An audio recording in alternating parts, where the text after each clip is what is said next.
Good evening, MJ. Good evening, Trey. This is going to be episode 42 and a half of the Beyond the Curve, the MX podcast goes off-road and sometimes off-track. Yes. So most of the time off track. We've got a few weeks of stuff to catch up on. We've got some quad racing. We've got some FTR racing. We have some IMSA road racing. We have a Detroit Supercross to cover. We've got Sprint Enduro results, upcoming things. So first of all, what's going on in the racing world of MJ? So MJ has a lot of stuff going on. GNCC is not this coming weekend, but next weekend. So it is full crunch time to get stuff done, ready to go. Just got my graphics proof back today. So going to be approving that, and we'll hopefully be getting those in. Got bumpers ordered and ready to be coming in, and my national bike is hopefully going to be ready by this weekend so I can bring it home, because it is at Santos shop right now, and we have a couple parts that we need to swap out from the bike I have down here. We're going to swap the shocks out and wheels and tires, but I will say it's, like I said, it's crunch time, and it's getting real close to if it's going to be able to be done to come home with me or not. So we'll just have to see about that. But I did race this weekend at the FTR, the TCTR, I believe. Yeah. In Indiantown. I raced the dirt bike and the quad again. Dirt bike start was amazing. Almost got the whole shot as I was doing circles to my bike. If you can't tell, that was sarcasm. Yeah, how many guys were in the beginner class? 46 riders were in the beginner class. So full gate of motocross is 40. You had 6 more riders. And let me tell you that starting in the back half, I purposely did. If you go to my Instagram, I posted it on there. So if you want to see what I'm talking about, go ahead, check it out at MJ_Yodonis525. And I'm literally doing circles because the way dirt bikes start at FTR is it's a Le Mans style start. You're supposed to run to your bike, and and I'm looking down the beginner line, and all these people are just ready to run to their bike. They're basically positioned on the ground like they're about to race a track race. I'm like, is it this serious? We don't even get a plaque at the end of this race if you win the beginner class. You don't even get a plaque. You get booted out. Yeah. I mean, you don't even get to race the class again. Yeah. So are we really that worried about running to our bike? And with there being 46 riders on the line, I was like, do I really want to be in the meat of everybody going into this first corner? Well, you're not the biggest guy either, so you would be the bounce. Yes. Not the bounce. I would be the guy that gets shot to the outside of the corner. So did circles going to the bike, got it started. I'd say I was probably 3/4 of the way back.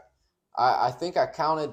I before I went into the woods, I passed about 15 other riders, just making up spots before getting into the woods, and ended up finishing 21st on the day in the bike class. So top 50%, not too bad. Now to the quad race, which is supposed to be my bread and butter. Unfortunately, this weekend it was not. I got a 5th place start. Then the guy in 4th place proceeded to kill his bike somehow. So he stops directly in front of me. I ram into the back of him. I don't have anywhere to go. So I put it in reverse, try and reverse and get around him. But by the time I am back out of reverse into high, I go, and he's already going again. So I am now sitting dead last. You couldn't see his brake lights? No. I guess we love to delete lights off of our bikes. I mean, you do earn a utility quad. Yeah. We actually saw we were at a hotel or something, maybe a convenience store, and there was a brand new utility quad. And I'm like, holy cow, they're dropping off MJ's new bike. Yeah, that's my bike. Back of some pickup truck. I'm surprised you didn't pick it up for me. The big rancher. So I'm now in dead last. We're about 2-3 miles in, and I've made my way back up to 2nd. I think there were 6 of us this weekend. Not a big line, but I made my way up to 2nd. I could see 1st place, and I just start hearing these weird noises and just really chattery handlebars. And I stopped with Tyler Miller, the photographer, and we're checking out the bike. We don't see anything wrong, out of the ordinary. So I get back on, take back off, and I was stopped there for about, I think my dad, because it was on this track, you have that little, Yeah, a little swell. the little swell. So I was right on the other side of that. So my dad could see me. He's counting, and he said I was there for about 2.5 minutes. Well, I take back off, try and just push it to the back of my head, and I end up catching back up to the back half or the back part of the class again. And then I pull into the pits and basically tell my dad, what I'm feeling, what's going on, tell him why I stopped with Tyler. And we sat there for about 3 minutes just talking, like if there is something wrong with the quad, is it worth it knowing that we have something bigger coming up with the Nationals? Is it worth going back out there, possibly breaking the quad more if there is something broken? And so I sat there for about 3 minutes just talking, and eventually I made the decision just to go back out again, and ended up catching back up to the back part of the class. But right about when I caught the last place or the second to last place guy again, I started having an asthma attack, which not many people know I have asthma. I hide it pretty well, but I do carry an inhaler with me at all times, and it doesn't flare up too much, so it's not, I don't voice it out too much. But this race, it was just extremely dusty. It ended up flaring up, so unfortunately I did have to pull off.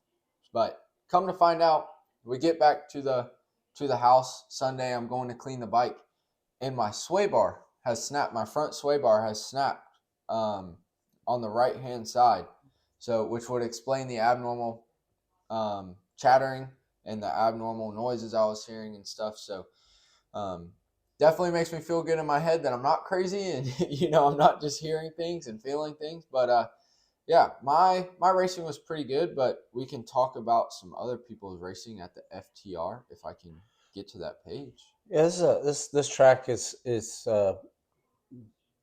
kind of become fairly well known. It's good track. It's a sandy track, runs through some small forested areas. It's got some pasture areas. They do a good job mixing in the variety. It has been known for a few years for a very, very long set of sand whoops that you said wasn't there for you guys this year. Was it not there for Sunday either, you think? Or I don't believe so, because we ran like completely adjacent to it.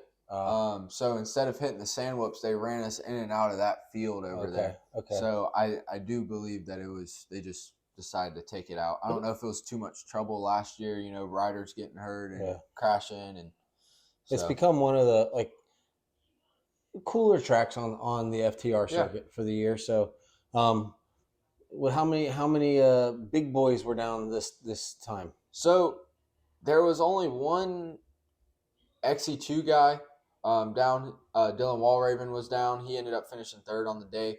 But there were quite a few amateur riders that came down.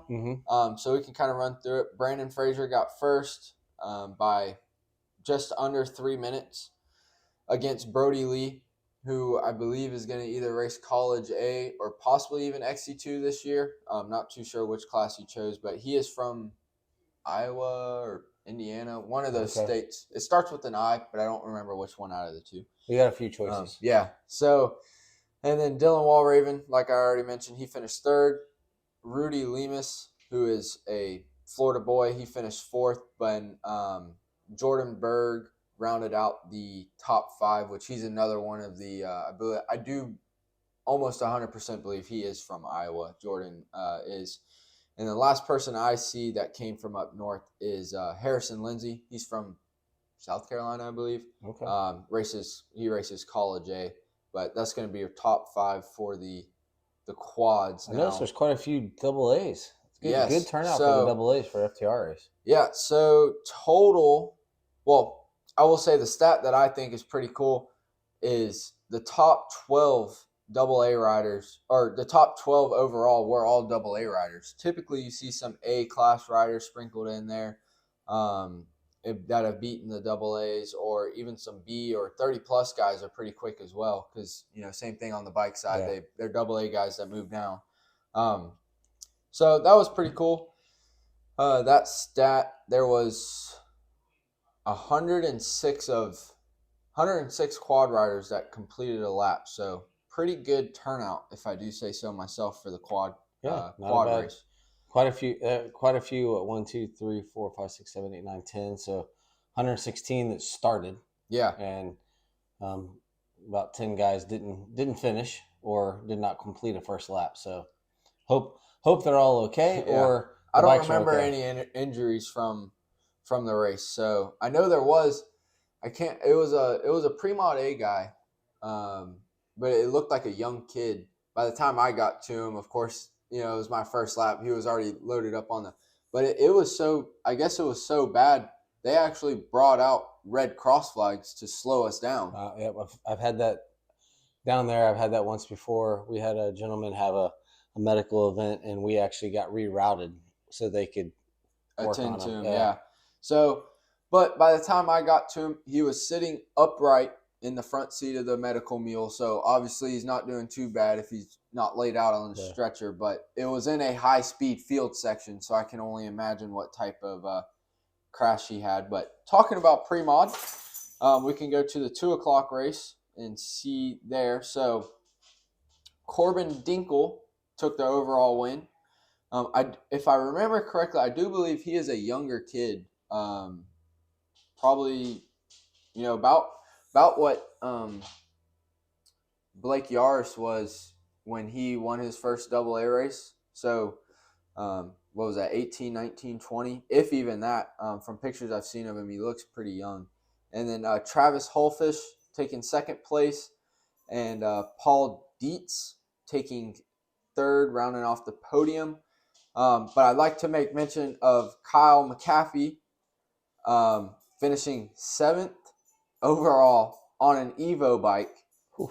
which, if you guys don't know, an Evo bike, which I didn't know either. I had to look this up before filming the podcast, but I can read y'all the exact rule here. I pulled it up.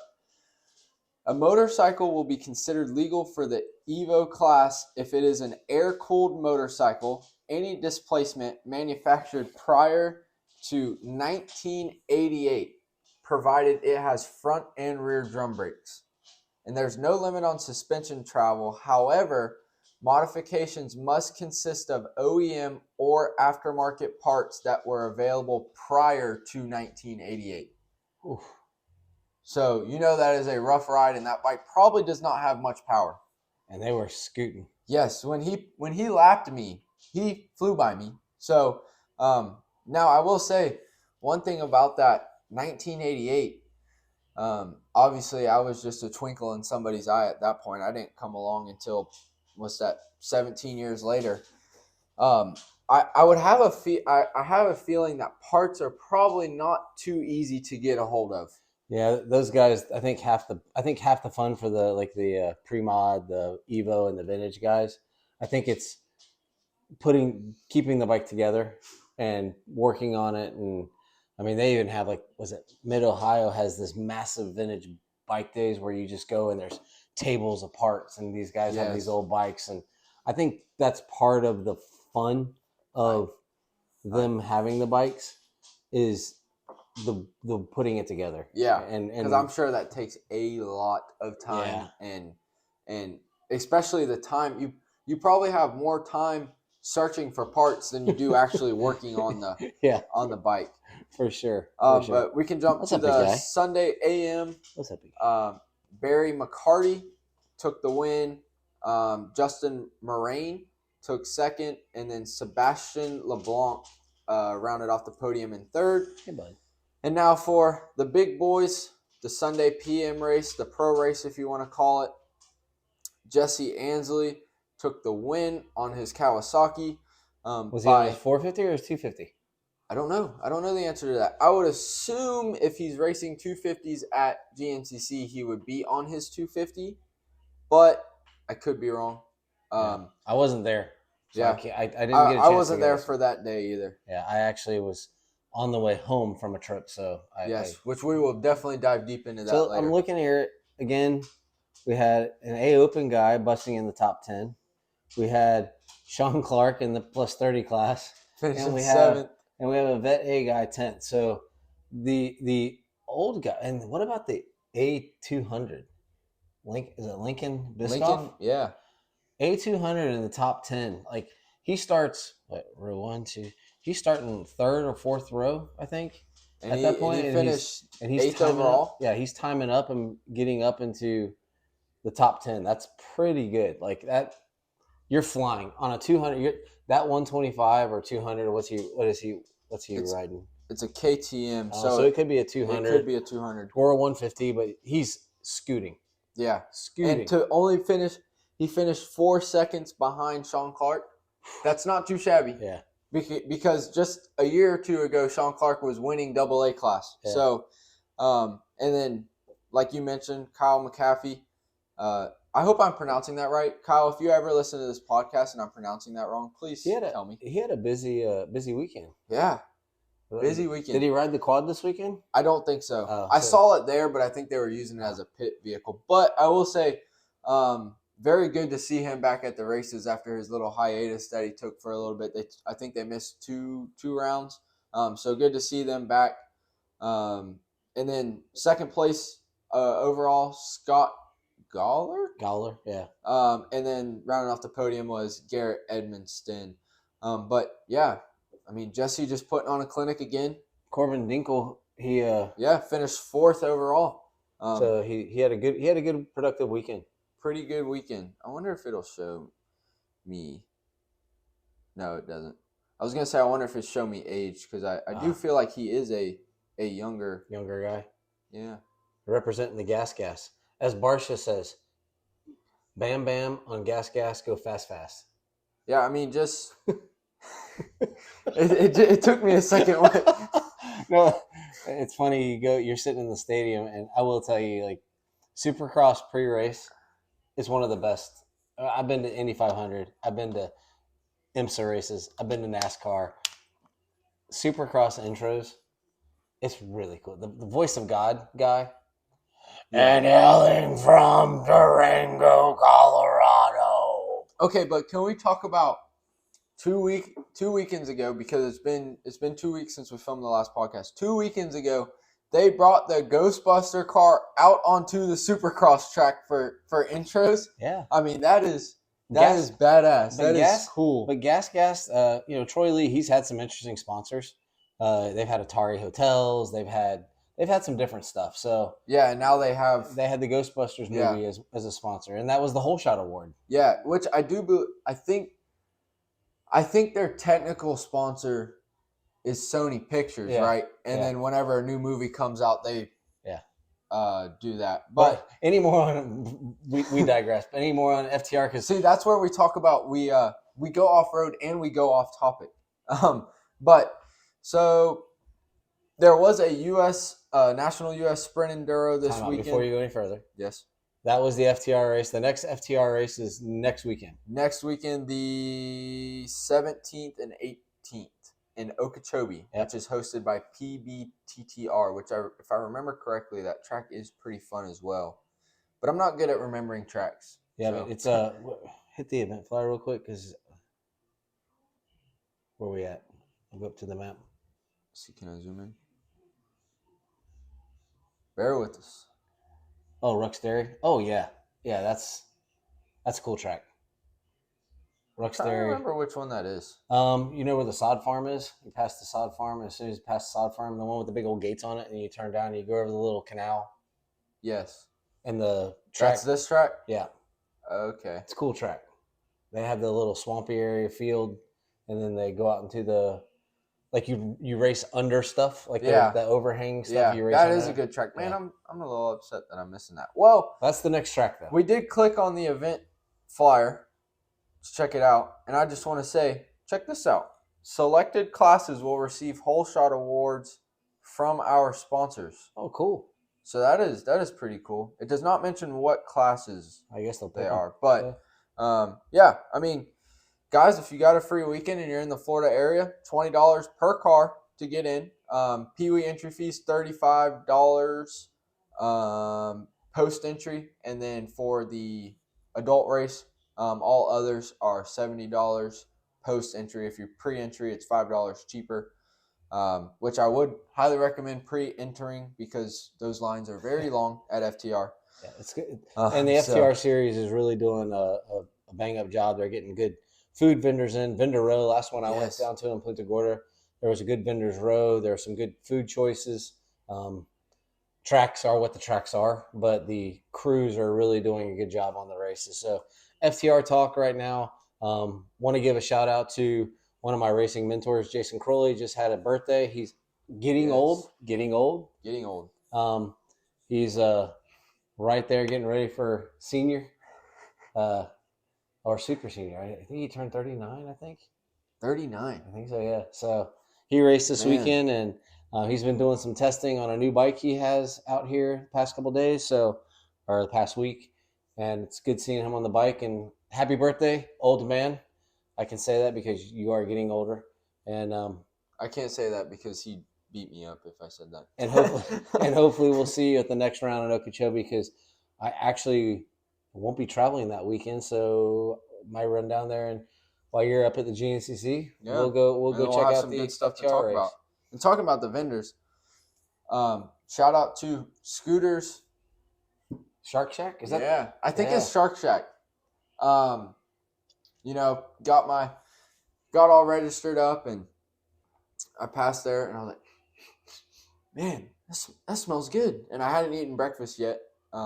Just because when I wake up early in the morning, I can't eat right out of the gate. I don't know if something's just got to settle, or I don't know what it is, but waited to eat till we got to the track. And he was selling bacon, egg, and cheese and sausage, egg, and cheese croissants. Ooh. And they were delicious. And I asked him, Shaylee came with us, and she's like, I already ate breakfast before we left the house, but I'm a little peckish. Do you think you'd just give me some bacon? And he was very nice, just gave us like a fry basket full of bacon for us, and didn't even make us pay for it. So shout out to him. He's a great guy, and a little reggae-ish, like a little. Yeah. I would expect him to be listening to like some Bob Marley or something while he's cooking, or I'm not too sure, but he makes great food, so I'm not complaining. And they're at most of the races. Yes, I think they're all. I don't think, at least this season, I've been to one that they haven't been at. So them and Wagner Power Sports is always at the races too. And it's amazing, these guys, they follow the circuit. And Wagner, I will see him at motocross races too. Like when he's on an FTR race, every weekend he's somewhere. But so FTR is doing well. They're midway through the season with I think there's going to be a total of 11 races. So we've made it to the midway point or beyond. And there was some other races as well this weekend. There was a Sprint Enduro, and we're going to cover a little bit of results. Obviously, we weren't there, but I think it's important, since we're trying to do some of the off-road coverage, to talk about, as these guys are prepping for GNCC and National Enduro Series, they're getting in some really competitive seat time with the Sprint Enduro Series. Yeah, so, and the National Enduro Series that's coming up as well, like the actual the regular Enduro. Yeah. Because when you think about it, most of these guys are contracted for 2 series. Yeah. So this is, where I go up to Mideast as like a prep, or these guys are making money off it. This is their job. This is their second series that they need to race. So it's all out racing. There's no holding back when it comes to this, where, I might go up to a Mideast and I'm running good, but if something happens, I'm not going to, push it too much. But these guys, man, they're on it. At McAdoo, if we want to talk about McAdoo, their ball's out all the time. So Pro 1, Johnny Gerard took the win, which I believe, I'm going to check this real quick. I believe, he took the win at round 1 as well. So he is definitely on a roll. There's 2 days, so it's... Yes, so that was, which I believe this is overalls, I think, for both days. No, because you got day 1 right there. Yeah, but I don't know how to see. Yeah, so I don't know how to see overalls then, because it just shows me round 1 and round 2. Yeah, but Johnny Gerard, the Wild Man, wins both days. Both days. Liam Draper in second both days, and then Cody Barnes and Craig DeLong's flip-flop. Yep, Cody Barnes finished 3rd on day 1 and 4th on day 2, and Craig DeLong finished 4th on day 1 and third on day 2. So I'm going to assume it'd be like, I don't know if they do total time for both days or if you get points for each day and the second day weighs more, kind of like motocross second moto weighs more. I'm learning this dirt bike stuff as we go. So good to see Josh Toth back doing some stuff. Good to see Josh Toth back. Lane Michael on a KTM. So let's see Pro 2, which is basically their XE2. Jason Tino, which I'm not familiar with that name. Yeah, there's a few of the names up there. I don't know if these guys are just cutting their teeth. Yeah. You know, look at the overall because I was impressed. Go to the overall results. Overall, I was really impressed. You got a Pro-Am guy busting in the top 10. Yeah, which is none other than, which I know if you follow GNCC, then you will know this name. JoJo Cunningham got 7th overall with a total time of 52:09, which was just barely scraping by his second place counterpart, Cooper Jones, who also broke into the top 10 running Pro-Am, who finished 52:12. Okay, just for comparison, we're going to take a couple seconds here. Johnny Gerard, he was on the bike for a total of 49 minutes and 39 seconds, right? If I'm reading that right. Yep. Go down to, let's see, what would I be? Old men be, or really old. Go look for, what class do I race? Super senior. So go to. Or this year you'll be master. Keep going because they'll have senior A. There's the first senior guys. Is there senior B? Senior B. Here's first place senior B, 107.13. Yeah. So there's older. Keep going. They'll be like masters. So I can be a master. You could be a master now. So you got master AB, 114.29. Yeah. So I mean, these pro guys were busting through sections in 7:25, 8 minutes, and there's just, we don't realize how good they are until you look at the times. I remember the first national enduro I did. Stu Baylor did 6 tests, and I think it was like 49 minutes faster than I did 5 tests. And a national enduro, like his total time for 6 tests was 49 minutes faster than my 5 tests, which is insane. So if you go to the last place person to get 6 tests in, all 6 tests in, not the last place person for the entire event, but last person to get 6 tests in did their 6 tests in 1 hour, 57 minutes, and 28 seconds. Yeah.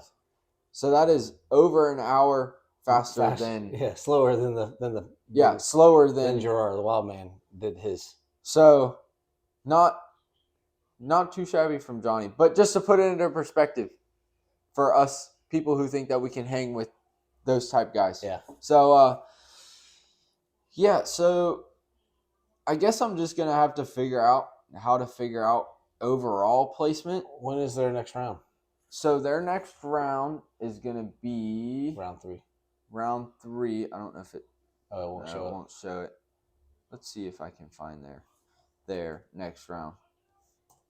Because I wonder how they're going to compare it, like within GNCC and National Enduro, because the schedules start getting kind of tight. So their next round isn't till March 30th. Okay, so they have over a month. Yeah, it'll be in North Carolina, and I'm guessing the reason for that is because you start getting into NEPG and GNCC. So you have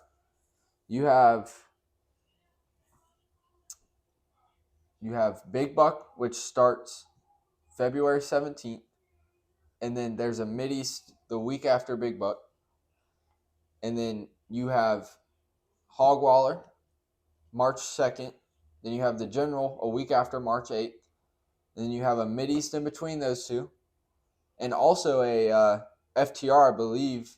I exited out of my FTR schedule page, but I believe the Dade City race is between Georgia and then you have Camp Coker March 23rd. So at least for races that are people that ride quads race-wise, I'm sure there's enduros tossed in there, but people who ride quads can race every weekend for the next 2 months. Yeah. So that's eight weekends back to back that you are not home. Yeah. Which is just mind-boggling to me because I know people that are going to do that. Yeah. Whereas like for me, I'm like, I need my rest break. It's that time of season. It's that time where it kicks off. Michelle and I were talking about that the other day. I'm not really racing, but we're going to a lot of races, and our goal is we're kind of trying to make it to May. That's like, well, if we can make it to That's May, when it kind of things kind of level out a little bit. But yeah, between the quad guys with the Mid East and the FTR and GNCC, and then on the bike side, you have the US Sprint Enduros, you have the National Enduros, you have the Mid East, and you have GNCC. You just pick those and you fill up your weeks. You fill up your calendar and you hit what you can hit and you call it a day. So let me see if I can get on any PG website. Let's go to 2024 season. Let's see where they're racing at. Nope, this is not scheduled. Oh, yeah, it is. Yeah. Upcoming races. So Sumter National Enduro. That's this weekend. Yeah. Registration's closed. I'm sure everybody's pumped up. Hopefully it won't be cold. Great facility. The club that puts it on, they have a nice building. Registration's wonderful. Parking is excellent. It's a good club. Like they, which this is one you have been to, correct? Yep, been to that one. We went last year, and we stayed in a little town not far away, Buffalo something Creek or something like that, and stayed there and tracks out in the woods. We rode on, I swear we rode on like 6 different pieces of properties. We were going down the road at one point on a in-between, connector from section to section. Awesome track. So starting the year off, who won it last year? Yeah, I was just about to mention, I like this little bit in their website. It has the 2023 event winner. So Pro 1, Grant Baylor won, took the win. Pro 2, Liam Draper won, and then in the women's elite class, Corey Steed took the win. So and we saw Liam Draper's name on the US Sprint Enduro. So he's been getting a little practice. Yep, which he finished second yesterday or this past weekend. So when is the next one or the next NEPG after this? April 11th? No, April. Yeah, they take a big gap, don't they? Yeah, they usually. Yeah, April 7th. Okay. Which that is going to be where? That is going to be Louisiana, historic Camp Claiborne. I'm glad I have you. What would I do without you? I haven't been down to Louisiana in a while, so it's one of those things. Yeah, since 2021. Which, look at that.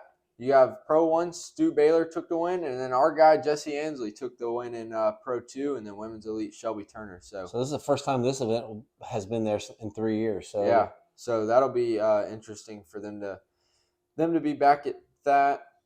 I did want to touch on the Women's Pro as well.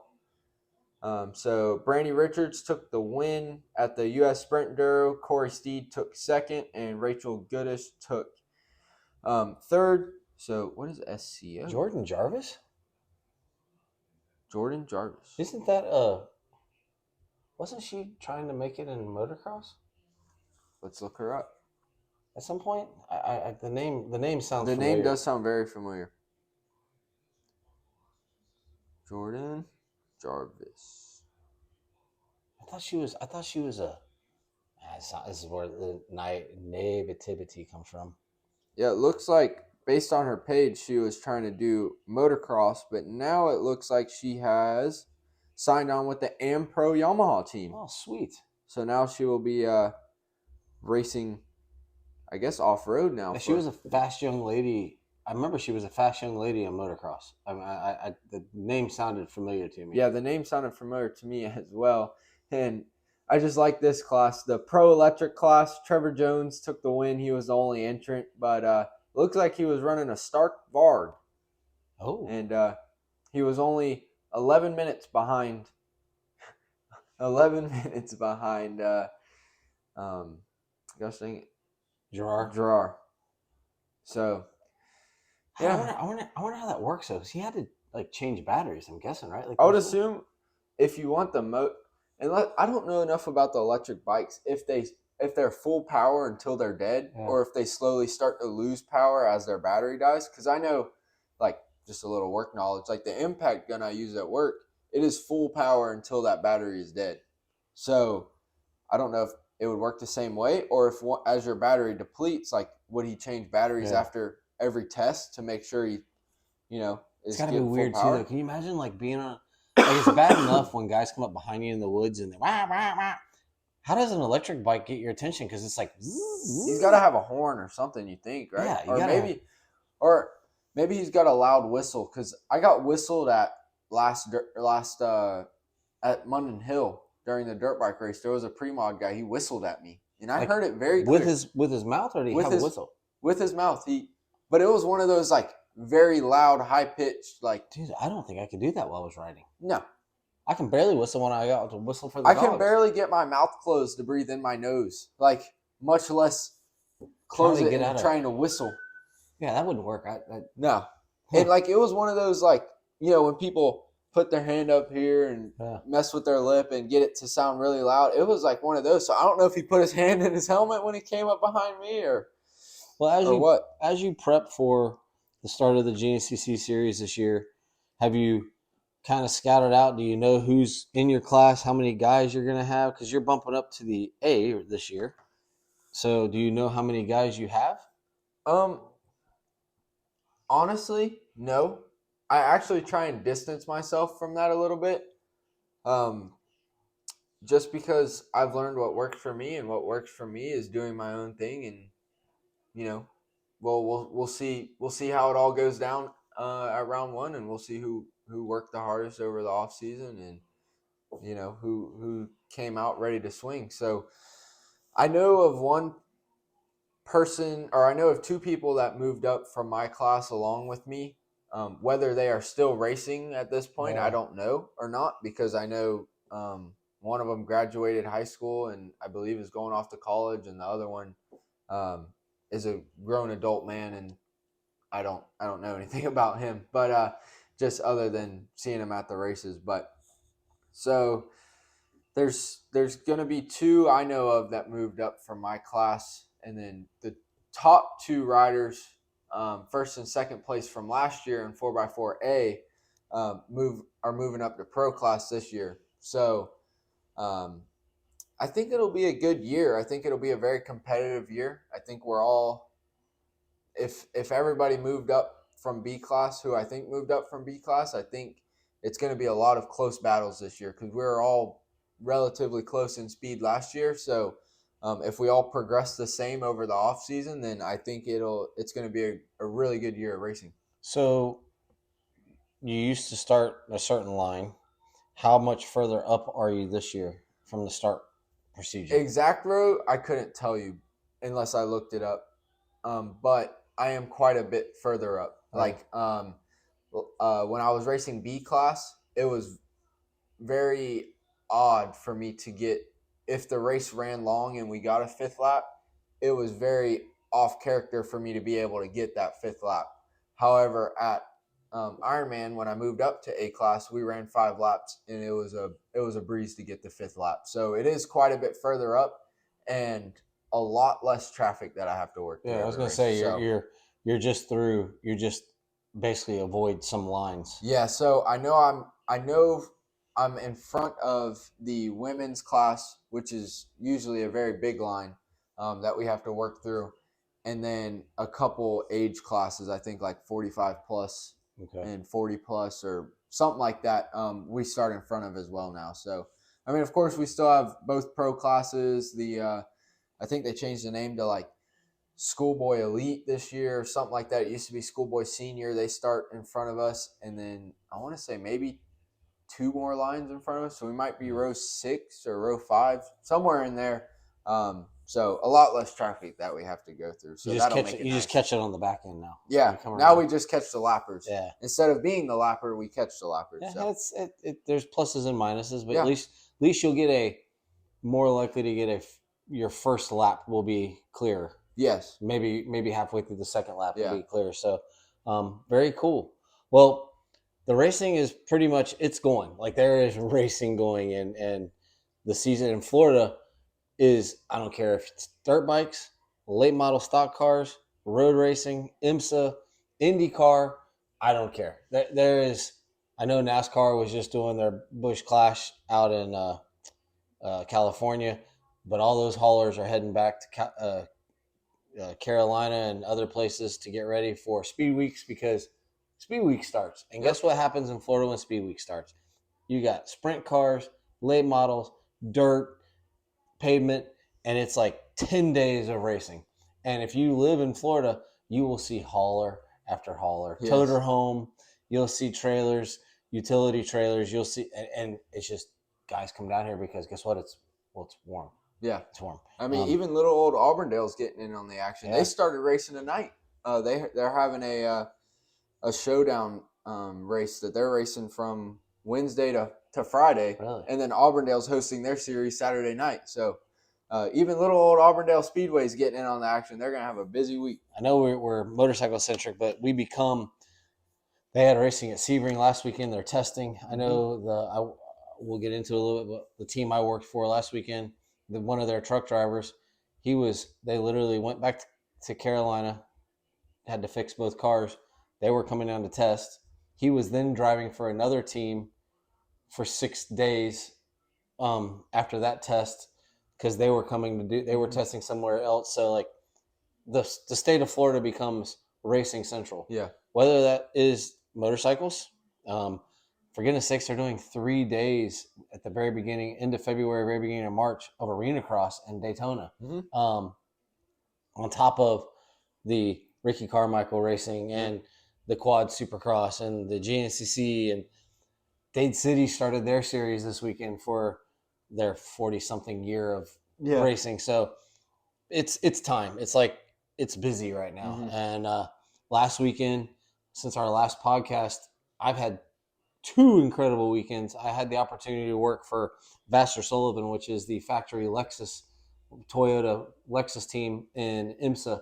They run GTD and GTD Pro with the Lexus sedan, and it's amazing. That car sounds really cool. Yes. And I was one of their tire assistants for the 24 Hours of Daytona. And let me tell you, a 24-hour race is not what you think. Yes, the race is 24 hours. I was up at 4 o'clock Saturday morning. We reported to work at 8 o'clock. The race started at 1:40 Saturday afternoon. So we had been working from 8 to 1:40. The pits are already set up and everything, but you're making sure that the first 10 sets of tires are what they want and the cooler's full. And I mean, you're already up for 9 hours by the time the race starts. So the race started at 1:40, went on through, got to see the fireworks at 10 o'clock. I really thought the night was going to drag on, but we were so busy because we were pitting both cars. So when the cars would come in, the pit crews would handle their job, and then they would give us the tires, and we would prep the tires for being rebuilt by Michelin, getting them ready. That nighttime, that middle of the night, which I thought was going to drag, all of a sudden it was 6 o'clock in the morning, and I was like, all right. 6 o'clock in the morning, I'm thinking, no problem. It's still 7 hours to go. Race ends Sunday at 1:40. The last box went into the semi. They had 2 full semis. The doors closed at 4 o'clock. I drove home. I was in bed at 8 o'clock. I had been awake for 38 hours. Wow. Nonstop. The race is so intense to the crews that the teams, they don't let them come home that day. They send them all to the hotel, go to bed. When you get up in the morning, you can start driving. Trucks are all closed up, locked down, and off they go to a hotel. Me living 2 hours away, I just drove home. I was fine until it got dark, and then I got tired. But what a cool experience. Like to get to work for a race team. And the only reason I got the opportunity is because it was a 24-hour race.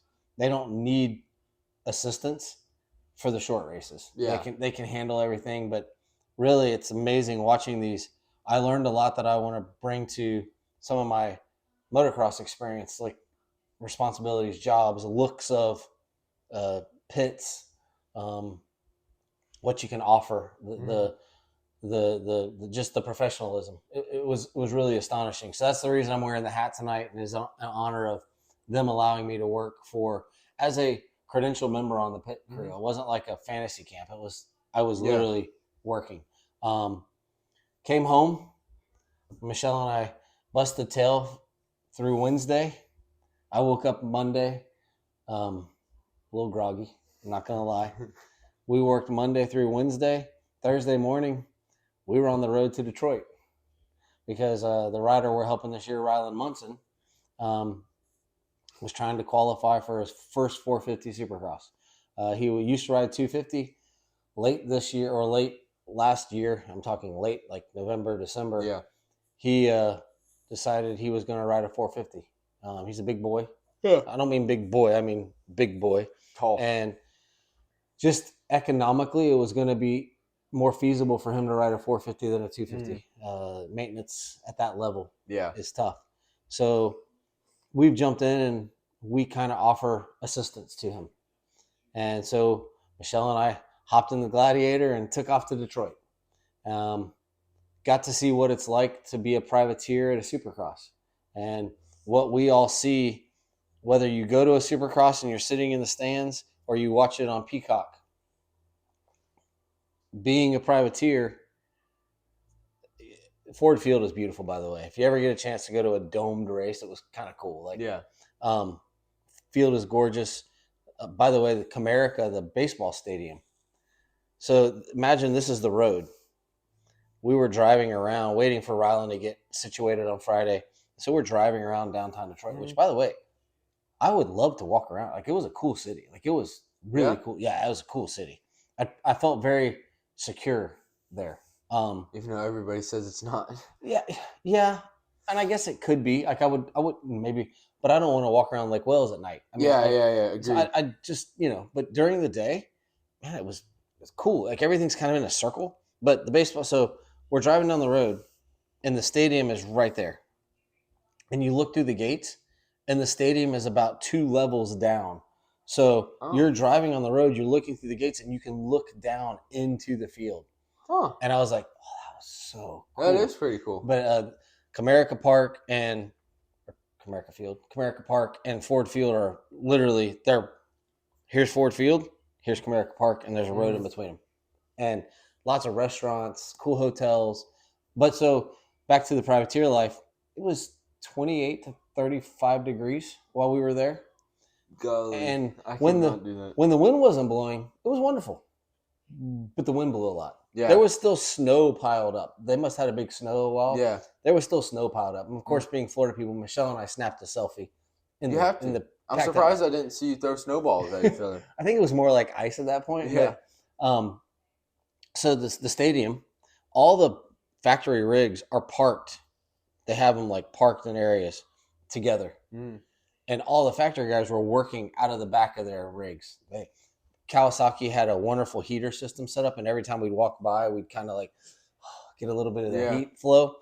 But and then what we'll call level B teams that have semis, they were parked in an area, and then the privateers were parked in an area. But they allowed the privateers indoor pits. So in order to get to those pits, you had to go through literally 2 metal doors. Like, they were pushing bikes through metal doors into this pit area. And we were right next to HBI. HBI had Munoz, Aiden Shive, and Cole Bradford there. They had a rough go of it, man. I thought Hardy had 2 crashes, one in the heat and one in the last chance qualifier. Cole Bradford missed qualifying by like 2 1,000ths or 2 100ths of a second.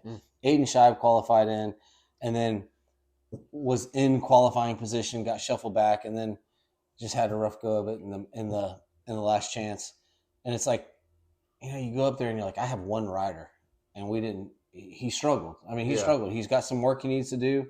He was slow, and then he got faster, but he gained time and gained confidence, and that's kind of, it's a journey. But so all these people that we find and we watch these races, and we're like, oh my God, they're just normal people. They're also cold. So you would open these double doors to go outside, and you were in a building that was probably 60 to 70 degrees, maybe, if the doors stayed closed. You would open these doors and you were like, oh! And I'll never forget, like, we ran into Big James and Sonia, Mrs. Stewart, a couple times coming in and out. And I remember one time I opened the doors and I saw her, and she's just looking at me like, I have no desire to walk outside right now. And of course they have to because they got to get to the hauler to Yeah. get inside the hauler. But unbelievable. If you ever get a chance to go to Supercross, go early enough. They didn't have a pit party at this one, but if they have a pit party, go to the pit party. But be in your seat for opening ceremonies. Yes. It is one of the coolest things. And like the start of the first heat race, you could feel we were in industry seating and we were probably 50 rows up. You could feel the heat from the pyrotechnics. When they blew the guns, you could feel the heat. It was like, whoa. Yeah. But the pyrotechnics, the voice of God, I don't know what they call him. The voice of, that's what they call him. And he has the voice like this. And it's just so cool. And the crowd goes crazy and the riders get involved. And it's just a great experience. And it was fun being there for Ryland, being a support person. So 2 weeks in a row, I worked 2 different kinds of races. And I honestly couldn't tell you which one I liked more. Like, I did more work at the 24 hours. Yeah. But I got to help an individual more at Supercross. I feel like the IMSA race was probably a little bit more prestigious. Yeah. But the Supercross race, kind of it would feel good for your heart, because you're helping somebody else out. And there's a lot of guys like him that are just they're trying to make night shows. They're chasing the dream, and some people make fun of them. But you know what? If I had the ability, and I could go race my dirt bike and go to these, I mean, honestly, they're going to these cool cities. Yeah. Like so far this year, they've been in Anaheim, California. They've been to San Francisco, San Diego. They've been to Detroit. They're going this weekend to Glendale, Arizona. They're racing in these amazing stadiums. Yeah. And then they're going to Dallas in a couple, or Arlington, to where the Cowboys play. Yeah. They're going to Lucas Oil Stadium in Indianapolis. They're going to some. Why not? Like, Yeah. Why not? If you're young and you can cover your bills, or someone's covering them for you, helping you out, why not? And if we can play a small part of helping a kid kind of chase that, but no, it was really cool. It was really neat to see, and it's I have such an affinity for the off-road side, but we don't go to cool places. You might pass through some cool places on the way. You'll pass through some cool places, or you'll end up in some rinky-dink towns, but you're not in these built-up, concrete jungle type deals. It was such a difference because, like, I've been to quite a few of the GNCC, and like one of the top ones is Ironman. Well, Crawfordsville, Indiana, is not the mecca of. You're not that far away from Indy. Yeah. But we're off-road racers, so we don't really go to Indy. We stay where we are. Yeah, unless you're flying in, you have no need to go to. Yeah, so you hang out at the Walmart in Crawfordsville, and you go to Buffalo Wild Wings. Yeah. And you eat at Applebee's, and that's it. But, like, we literally were in downtown Detroit, and it's kind of cool. Like, you're in the Motor City, and the Detroit Pistons and the Little Caesars Arena was right there, and it's like, it's just a different world. But I appreciate both. It's like two opposite ends of the spectrum. One, you're usually going to big cities, because that's where the stadiums are at. I mean, and then the other, like I said, you're going to rinky-dink Crawfordsville or Millville, Ohio, or these little towns, and you might pass through Indianapolis, or like going to Ironman, you go through Louisville, Kentucky. You pass by the Corvette Museum. Like 1 year, 2 years ago, we actually stopped at the Corvette Museum, toured it. That was actually really cool. I'd recommend going to the Corvette Museum to anybody. But it's like two opposite ends of the spectrum. One's going to these huge places. Other one's going to the smallest town they can find land in. And I will tell you, I think that's why there's an appeal commercially for Supercross. And let's even say, forget GNCC for a moment. Let's go motocross. It's the same thing. I mean, Ironman is where they hold one of the largest motocross races. Speculation is it's going to hold the 2025 Motocross of Nations. Oh, wow. Well, where are all those people going to stay? I can tell you Crawfordsville can't handle it. No. Crawfordsville can't even handle the Ironman GNCC. Yeah, so, I mean, we stayed – when we went to the Ironman, we stayed in Green Castle, I think. And we stayed 22, 30 miles away from the track. So motocross is also different. Beautiful places. And that's the thing, too, is please don't – I think these big cities are cool. But, man, you go to Millfield, Ohio, and you go to some of these places, it's gorgeous property. You're just – it's a different environment. And great scenery. And it's kind of like IndyCar versus Auburndale Speedway. It's you go to these meccas of speed, and the infrastructures are just different. And I think that's what caught me this weekend was we were literally in downtown Detroit. And I told Michelle a couple times, I'm like, can you imagine being a kid? You've gotten good, and you are racing. You're in a downtown city, and you push your bike into the stadium, and you're racing your bike where the Detroit Lions played. And it's like which I believe, I don't follow the NFL much, but I believe they're on their way to the Super Bowl, aren't they? Well, they lost. They lost. But, yeah, they were in the playoffs. As you can see, I don't follow NFL. They were in the playoffs. It's like Tampa Supercross. Yeah. I mean, which unfortunately isn't on the schedule anymore, but you're rolling your bike into the stadium where Tom Brady just won the Super Bowl for this team, and it's like, that is cool. Just the history of these places that you're in. I mean, coming in under the lights, and that was like I take the same thing.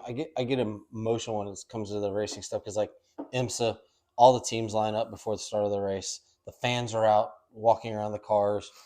You're working, and everybody's taking pictures. And I joked about I have no idea how many videos and pictures I was in that I wasn't trying to be in. But you're just working, and people are snapping pictures. I know one young lady. I don't know who was behind me, but I was rolling tires, and I stood up, and all I saw was this face of.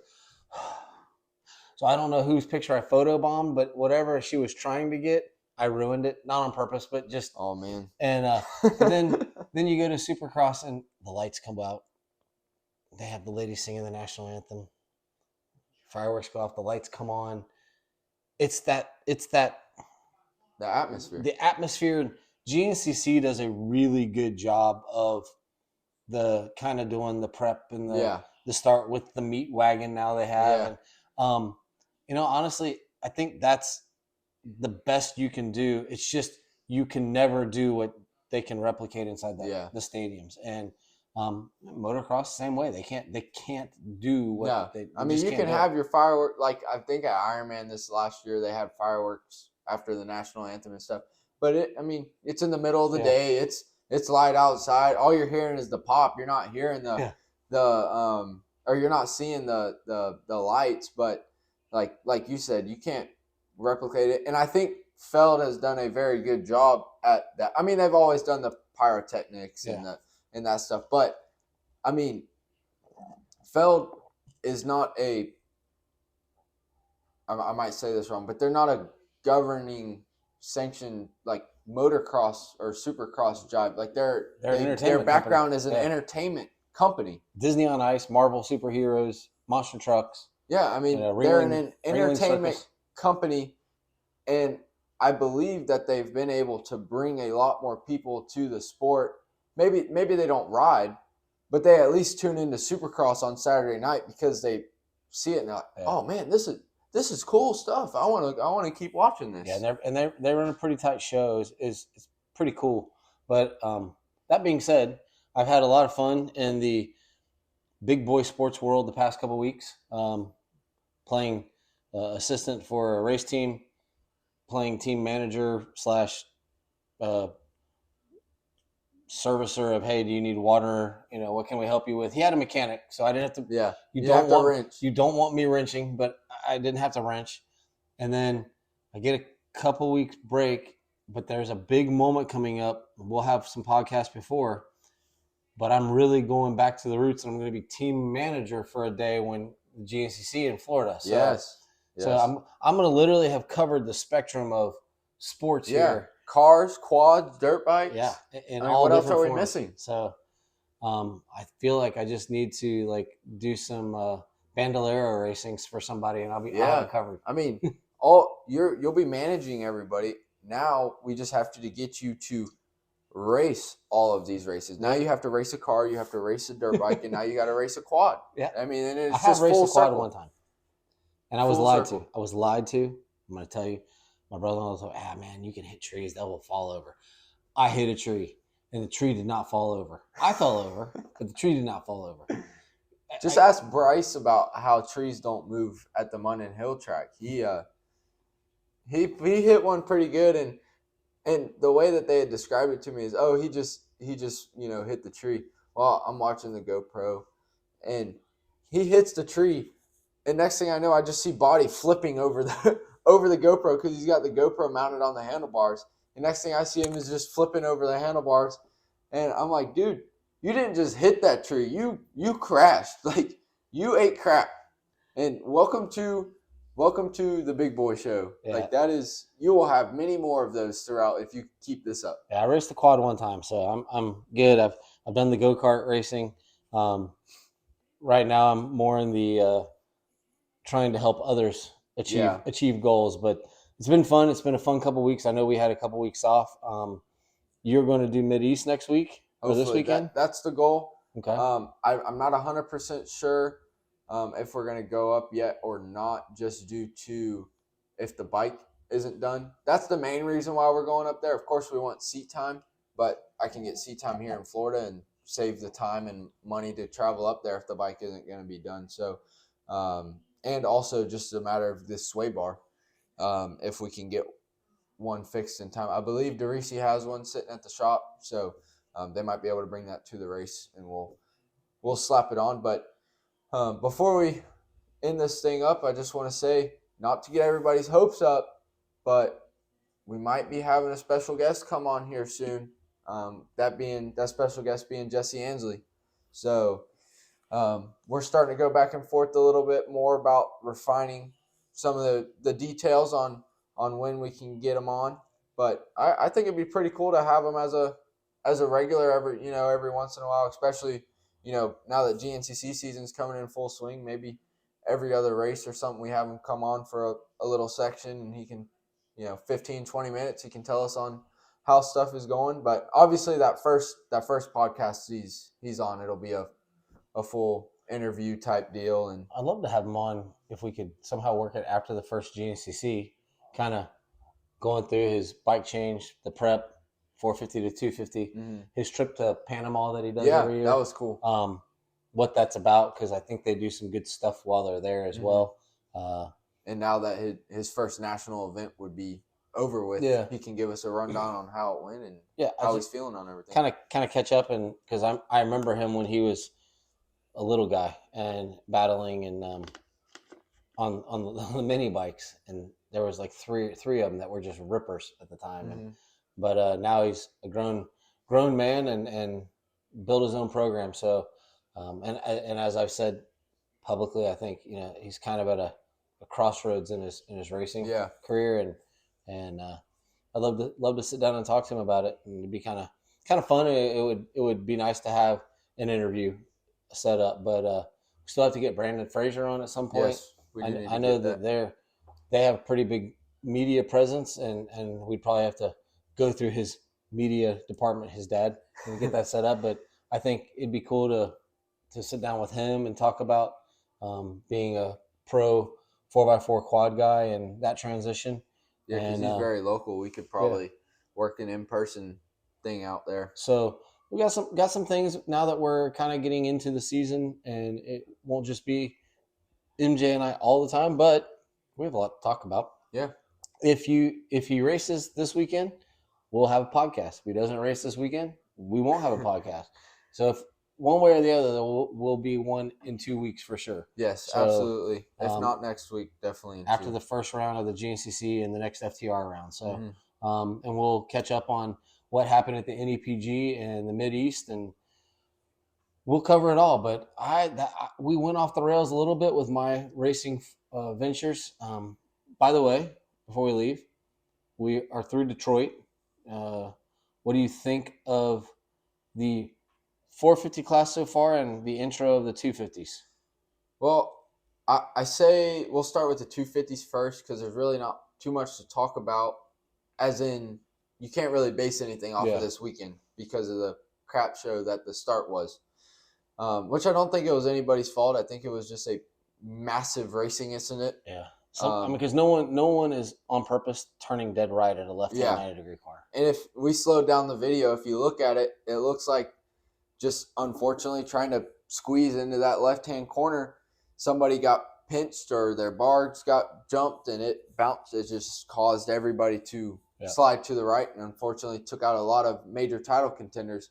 However, as much as I like Deegan, I don't know how well he was going to do coming into this because, you know, you've seen the rumors, you've heard them, and of him not being 100% coming into this race. So, you know, I guess you can say what it could have been. He looked good. He looked good in the heat race. He looked spiffy in the heat race.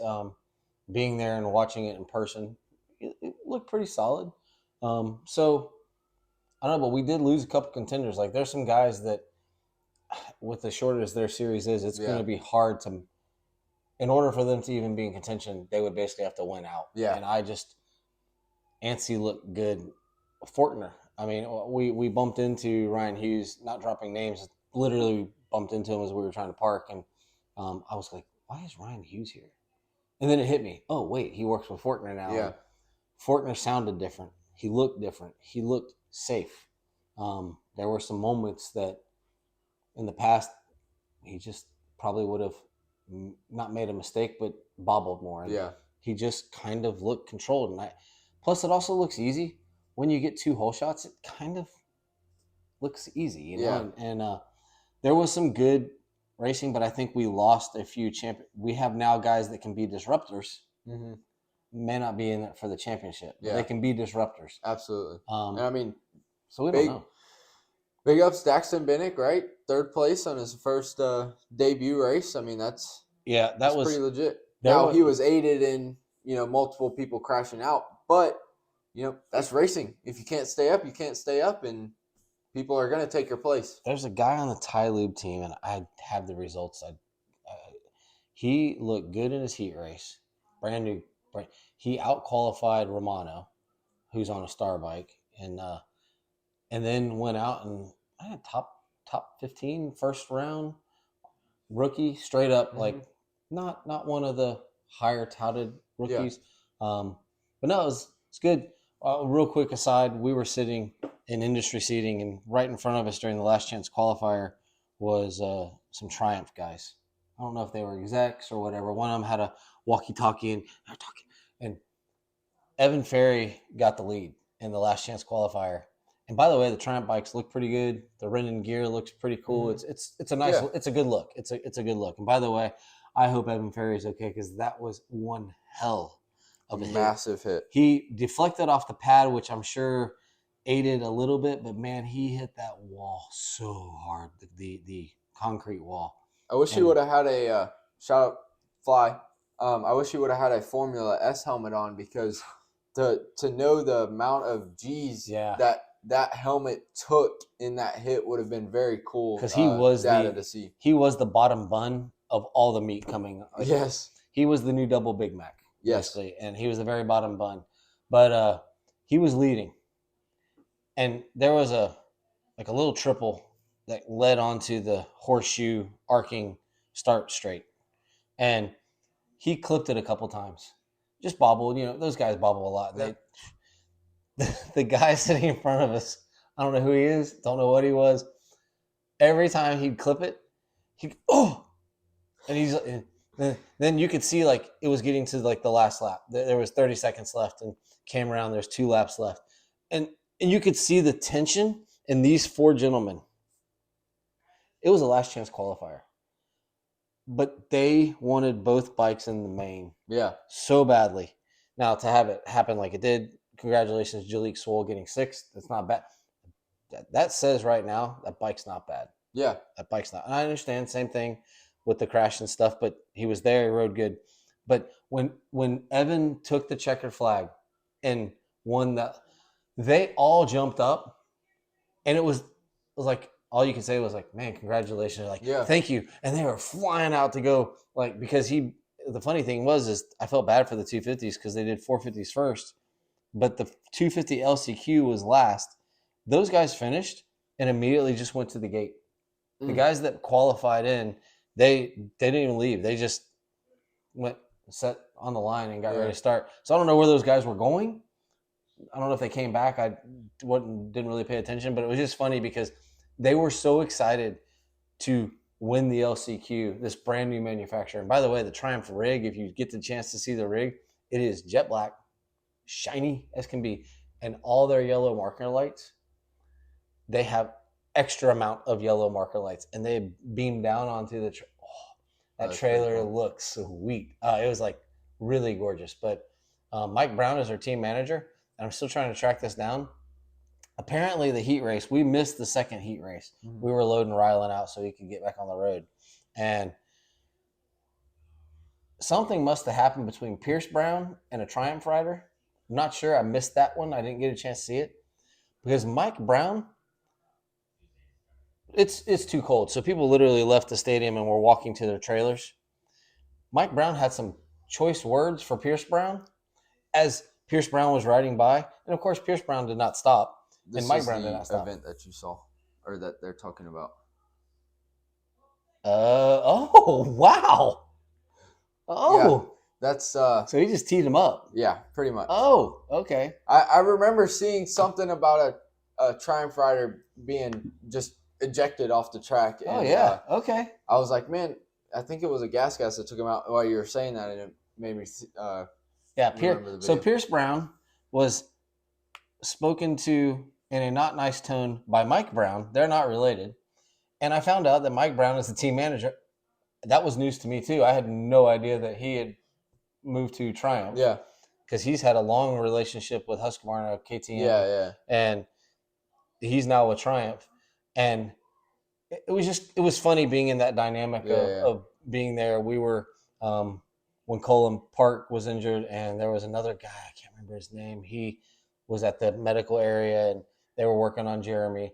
And the mechanic came by and was like, "He's going to be all right, guys. He's just a little loopy." And it was like, "Oh, okay, sweet. Like, yeah, cool. That's cool." But it was a different perspective. But yeah, it was fun being there in that environment and doing it that way. But if there's nothing else, we'll wrap this one up. As we say all the time, we're going to talk off road and we're going to go off track some. Yep. And for MJ, and is there a sponsor you want to shout out this week? Well, I just have my DP brake shirt on.